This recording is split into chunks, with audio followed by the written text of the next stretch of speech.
मैं सदन में बैठे हुए साथियों से, जो बुजुर्ग साथी भी हैं, जो नौजवान हैं, हंसिएगा मत, हम बहुत सीरियस बात कह रहे हैं। मुझे बहुत डर है कि आप इसको मजाक ना समझ लीजिए। क्लास 9 के बाद सम्यक समझ के साथ सेक्स एजुकेशन को डालना बहुत जरूरी है, क्योंकि आईटी सेक्टर, टेक्नोलॉजी के बाद हमारे बच्चों को एक तरीके से बहुत भ्रमित है और मोबाइल हर हाथ में है। कोरोना काल ने मोबाइल डाल दिया है और इस पे ना घर में बात होती है, ना बाहर बात होती है, ना टीचर बात करता है और बच्चों की बहुत एनर्जी वेस्ट हो रही है।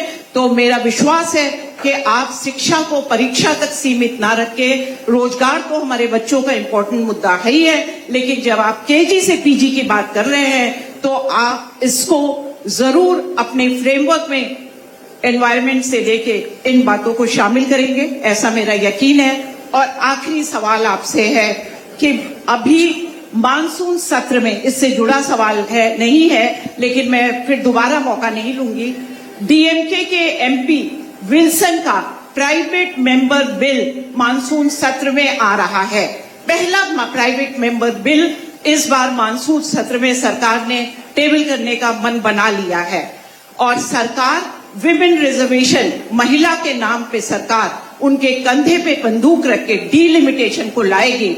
और डीलिमिटेशन में जिस तरह की जेरीमैंडरिंग इन्होंने असम में की है, जिस तरह की जेरीमैंडरिंग इन्होंने कश्मीर में की है, आप यहाँ पे जो बैठे हुए एमपीज हैं, ये डब्ल्यू शेप जेरीमैंडरिंग इन्होंने कश्मीर में की। ये पूरा आपके, मेरे पास एक पूरा डेटा है, मैं आपको पहुंचवाती हूँ। इंडिया ब्लॉक की सीटों के साथ ये गेम करने जा रहे हैं और खासकर जब ये 2011 की जनगणना ले रहे हैं, इन्होंने जो यूएन के साथ साइन किया था, ये सिग्नेचरी है हमारी गवर्नमेंट, और ये आधुनिक, ये जो अभी 2026 की जनगणना को नहीं ले रहे हैं, ये ओबीसी रिजर्वेशन के साथ खेल करना चाहते हैं और महिला आरक्षण के कंधे पे सवार होके डीलिमिटेशन करके, संविधान में संशोधन करके जो ये जिस रास्ते जाना चाहते हैं वो हम ना बोलें तो अच्छा होगा।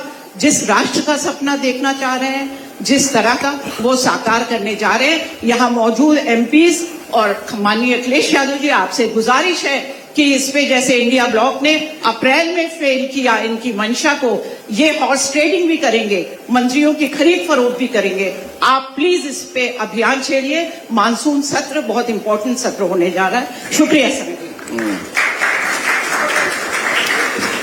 मैं धन्यवाद देता हूं आपका कि आपने बहुत सीरियस और सिंसियर सब्जेक्ट्स उठाए हैं। आपने बहुत कंसर्न दिखाया बहुत से इश्यूज को लेकर के, मैं आपका धन्यवाद देता हूं। जहां से बात आपने शुरू की थी कि एस्ट्रोलॉजी, ये सच है, जितना हमें एस्ट्रोनॉमी में ध्यान देना चाहिए उससे ज्यादा हम एस्ट्रोलॉजी पे ध्यान दे रहे हैं। एस्ट्रोनॉमी पे ध्यान दें तो शायद हमारे देश का भला होगा। इधर हम देख रहे हैं पिछले 10 साल से जितना पॉजिटिव कैंपेन होना चाहिए, पॉजिटिव कैंपेन नहीं है।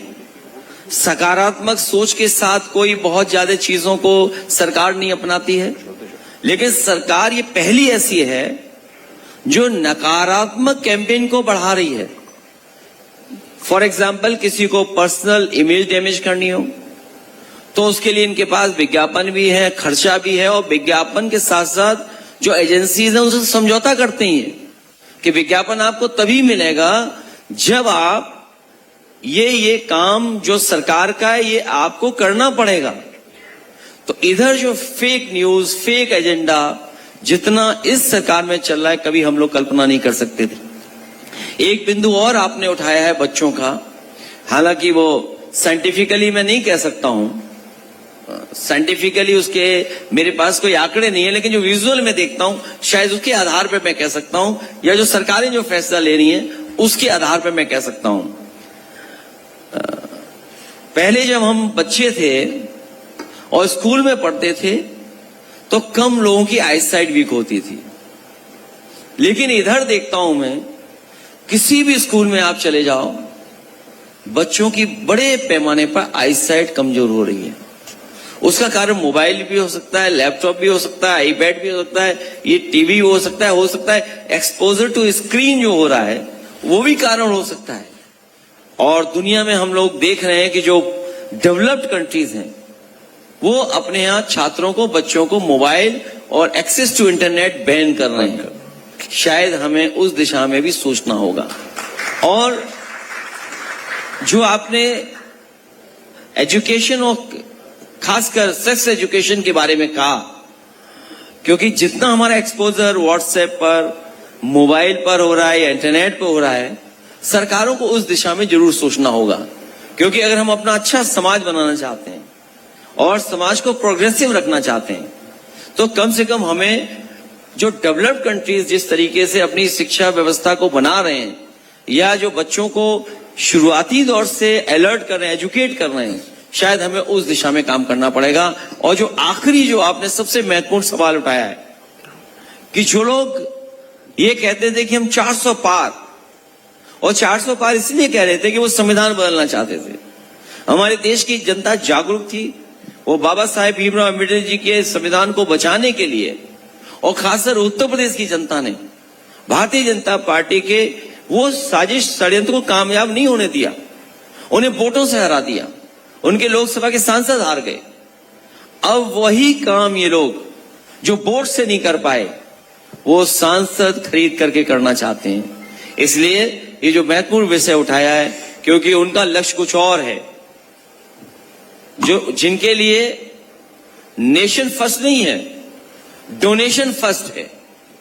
और वो वन नेशन वन इलेक्शन का जो सपना देख रहे हैं, वो इसलिए देख रहे हैं क्योंकि जिस तरह की प्रोसेस आपने बताई है, जेरीमैंडरिंग के माध्यम से वो कॉन्स्टिट्यूएंसी को ज्योग्राफिकली ऐसा डिवाइड कर देंगे कि विपक्ष के लोग जीत ही नहीं पाए, और अपना कम्युनल एजेंडा इतना हावी कर देंगे, हर स्तर पर इतना कम्युनल एजेंडा हावी कर देंगे कि विपक्ष के लोगों के पास कोई जवाब नहीं होगा।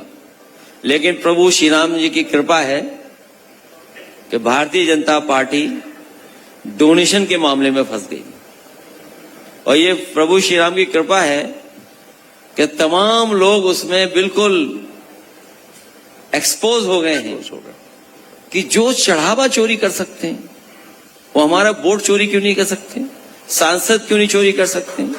इसलिए हमें बहुत सावधान रहना पड़ेगा अपने देश को बचाने के लिए। और जो देश हमारा है वो हमारा पीछे, अभी आपका सवाल ले लेंगे इसके बाद। अभी आपका सवाल है। जो हमारी हिंदुस्तानियत है, जो हमारा भाईचारा है, जो हमारा भाईचारा और हिंदुस्तानियत है, उसको ये खत्म करना चाहते हैं। ये जिस दिशा में राष्ट्र बनाना चाहते हैं, हम बंधु राष्ट्र बनाना चाहते हैं, हम मित्रता वाला राष्ट्र बनाना चाहते हैं, भाईचारा वाला राष्ट्र बनाना चाहते हैं, जिसमें हम सब लोग मिल करके रहते आए हैं। इसीलिए सबसे बड़ा खतरा ये हिंदुस्तानियत को पैदा कर रहे हैं। उसके लिए हम लोग लड़ेंगे। और हमारे सांसद जिस तरीके से यूपी में उन्हें हराया है, और अभी भी वो सबक नहीं सीख रहे हैं। जब अयोध्या हार गए उसके बाद भी नहीं सबक सीख रहे हैं। तभी प्रभु श्री राम जी ने ये जानकारी दी कि उनका चंदा चोरी हो रहा है, चढ़ावा चोरी हो रहा है। सीसीटीवी के फुटेज में है ये बातें। और सच्चाई तो ये है कि बोरों में भर करके कर्नाटक तक जा रहा था। कल मैंने प्रेस के सामने इशारा भी किया था कि जो चढ़ावा चोरी है वो कर्नाटक तक जा रहा था, और कर्नाटक में उन लोगों के पास जा रहा था जो बोट का मैनेजमेंट करते थे, जो बोटर्स को दूसरे प्रदेशों से बाकायदा इंतजाम कर करके लाते थे। हमें खुशी है इस बात की कि हमारे पीढ़ी प्रहरी हैं, जागरूक हो गए हैं। इस बार वो कर्नाटक के लोगों का इंतजार करेंगे उत्तर प्रदेश में कि वो कब आएंगे। Thank you sir.